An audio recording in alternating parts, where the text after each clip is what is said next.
Welcome to the banker lamp. Please enjoy the video.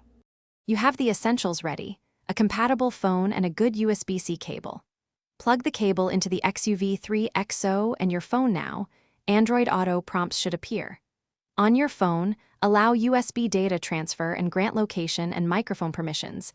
These permissions let maps, calls, and voice work.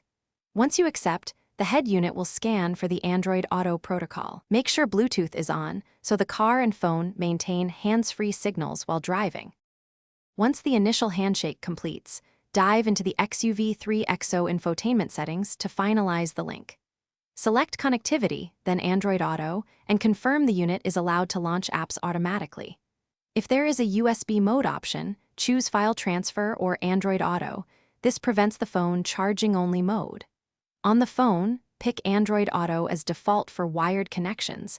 This saves repeating prompts. Then test navigation audio and incoming call routing to make sure the system forward. You're at the finish line. Confirm Google Maps, Assistant, and Media play through the Xuv 3xo screen. Use voice to check hands-free responses. If the interface lags, disconnect and reconnect the cable, then restart both devices. That often clears handshake errors. Make sure both the phone app and the car firmware are up to date. Compatibility matters. One key troubleshooting tip: if things still fail, swap to a known good USB cable. Many connection problems are caused by faulty or Thanks for watching. If this was helpful, leave a like and consider subscribing. See you next time.